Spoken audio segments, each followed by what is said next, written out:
سؤالي لو سمحت، سؤالي. تمين. رسولنا محمد صلى الله عليه وسلم. تمين أول مرة. شو اسمك؟ أنا أبو أحمد. كيفك أبو أحمد؟ أقول لك رسولنا عليه الصلاة والسلام هو إمام الأئمة. إيه نعم صحيح. وعلي رضي الله عنه هو الإمام الأول عندكم. إيه. وفاطمة هي حجة على الأئمة. وكلا هؤلاء الثلاثة أو كل هؤلاء الثلاثة عندهم الإرادة التكوينية التي تجعل عندهم ايش؟ يقول الشيء كن فيكون. عندهم ايش؟ الإرادة التكوينية. شنو إرادة تكوينية؟ شو يعني إرادة تكوينية؟ هذه التي عند الأئمة. يقصد الولاية. لا حول ولا قوة. الولاية التكوينية. آسف. شنو الولاية؟ شنو الولاية التكوينية؟ الولاية التكوينية تجعل الإنسان يقول للشيء كن فيكون. هذا اعتقادكم أنتم. وين بالله ما تقرأ لنا شو اسم الكتاب اللي قاله؟ المهم شلون المهم؟ يعني أنت تنسب إلي غير أعرف؟ يعني ليش هذا الظلم يا حبيبنا؟ يا أبا أحمد. الولاية التكوينية عندكم للأئمة. شنو هي الولاية؟ غير فأعرف حتى ناقشك. مو ليس من الصالح أنا أتناقش مع إنسان وأنا لا أفهم السؤال الذي يلقى علي. فأنت عندما تقول الولاية التكوينية، شو هي الولاية؟ غير أعرف شو هي. التي هي أن دعائهم مستجاب. هي الولاية التكوينية دعائهم مستجاب. أيوة. يعني حتى دعاء مستجاب إن شاء الله. يعني النبي صلى الله عليه وسلم لما قال اللهم اهدي أمتي اللهم اهدي البشرية للدين الحق، مو كان يدعو اهدنا صراط المستقيم؟ طيب أنا لحظة، هدوء دعاء مستجاب ولا لا؟ نعم دعاء مستجاب. دعني أكمل سؤالي. طيب ليش الأمة كلها ما دخلت بالإسلام؟ طب دعني أكمل سؤالي. النبي مو قال اللهم اهدي أحد العمرين؟ ليش ذاك بقى وعمر اجى؟ لا إله إلا الله. شوف دعني أكمل سؤالي. لا ليش؟ خليه يقول حجي، خليه يقول الرجال هو على معلومات على قد. أنا ما خلصت كلامي وقاطعتوني. لا لحظة، المحفل مو نقطتك مهمة يا الله. هذا الرجل لحظة هذا الرجل المحفل ما يعرف قيمة نفسه. أقول له سؤالك مهم، انتظر الناس تعلق. دامنا الوقت إخواني، سوف نبقى نبث على شاشة كلمات ومواقع التواصل الاجتماعي كما تسمعون إخواني. يقول الولاية التكوينية، يقول المعروف، تريد توقفهم تفكك وياهم العبارة، لأن هو فاهم مركوز في ذهني أمر معين، هو عنده قالب إنه أنت غلط، فأنا أجيب الولاية، أجيب شوية متعة، أجيب شوية شرك، أجيب شوية حتى أعمل خلطة وأصد الشيعي. ما يريد يعرف الحق. والله العظيم هو لو يعرفون الحق يحللون كلمات القرآن الكريم، يحللون الأحاديث، لكن من يحلل؟ هذا البرنامج سيبقى بتفكيك العبارات والتحليل والأخوة وزرع المحبة. إن شاء الله مستمرون في هذا البرنامج. سوف نستمر على البث، ولكن من شاشة حجة الفضاء يستودعكم الله، والسلام عليكم ورحمة الله وبركاته. طيب الآن كمل أبو أحمد، تفضل أبو أحمد.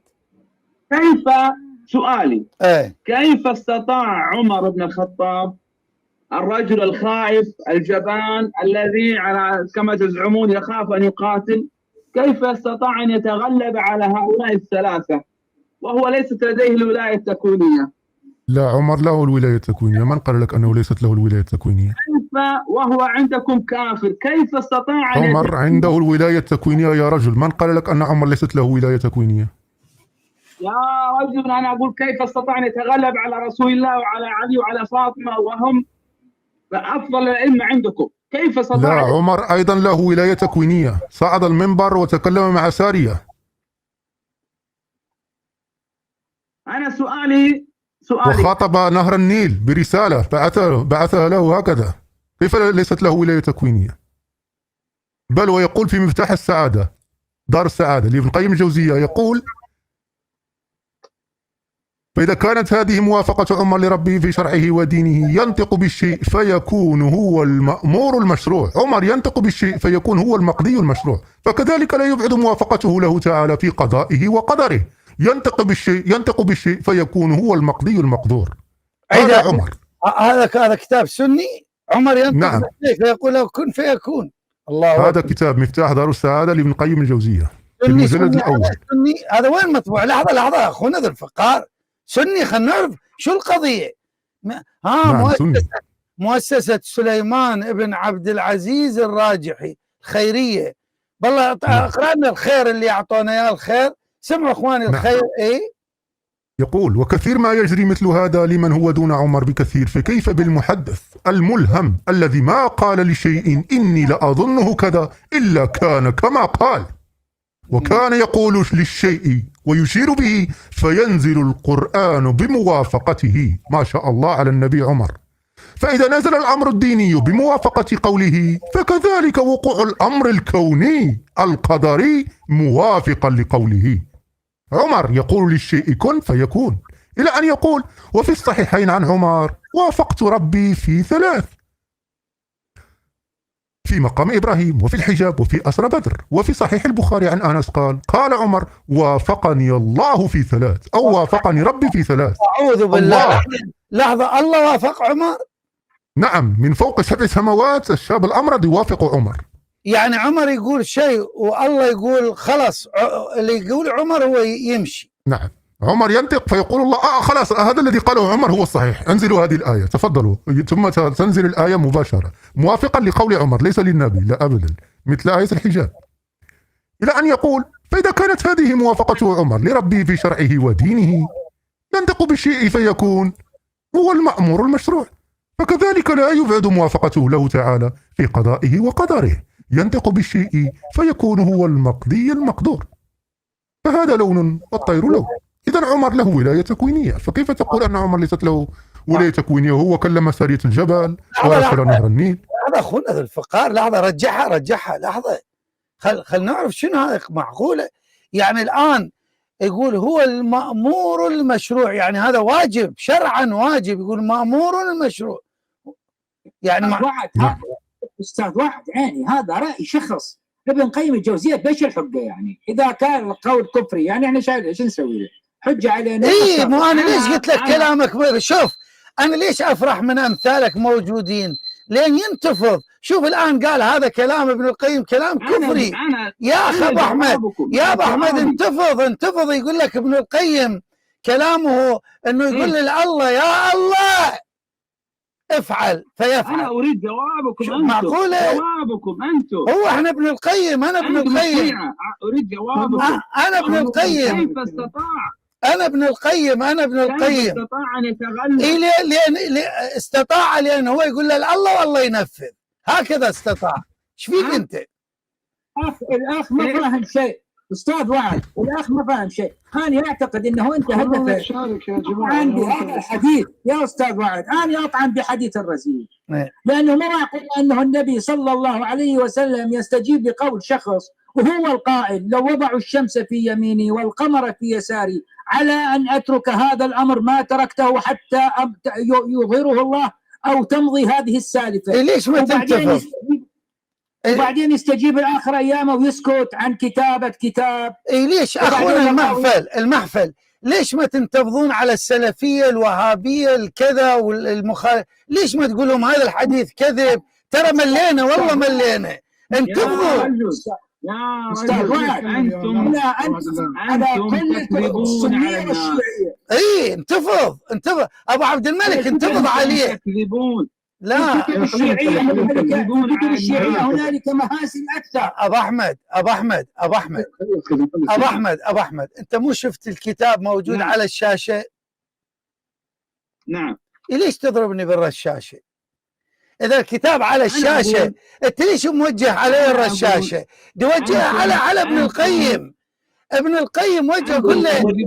ليش حجي ليش ابن القيم؟ ليش ابن القيم؟ هذا ابن تيمية. ابن تيمية في مجموع الفتاوى الجزء 11 صفحة 325. سني؟ مو بس ابن القيم. سني. والتأثير الكوني ما يؤيد به الكشف والتأثير الشرعي، وهو علم الدين والعمل به والأمر به، ويؤتى من علم الدين والعمل به ما يستعمل به الكشف والتأثير الكوني، بحيث تقع الخوارق الكونية. لحظة خلينا نفهم. تأثير الكوني، كوني يأثر بالكون. اي. وخوارق سني ابن تيمية.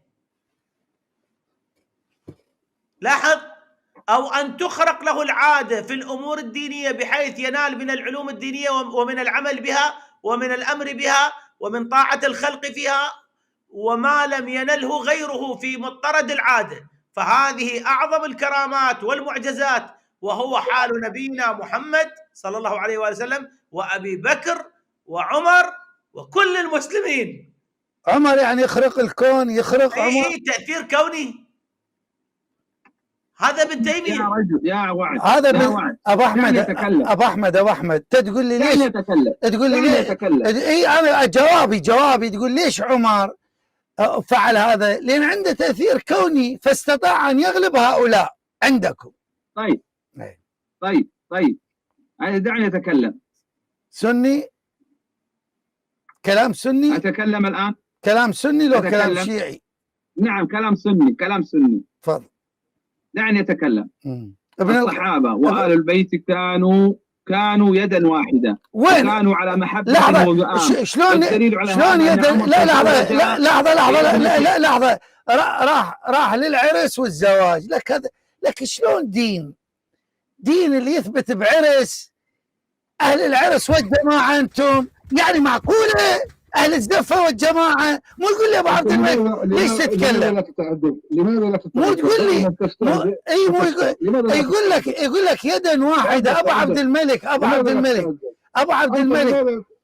يا أستاذ أبو عبد الملك، شلون هو يقول أبو عبد الملك شلون يقول يدا واحدة؟ الصحابة وأهل البيت وطلحة وعائشة والزبير حاربوا علي بن أبي طالب، شلون يد واحدة؟ إذا هم يد واحدة يعني هذا الإصبع يجرح هذا الإصبع يضربه، وهذا يضربه بالسيف وهذا يضربه بالسيف، وكلها يد واحدة وواحد يقطع الآخر.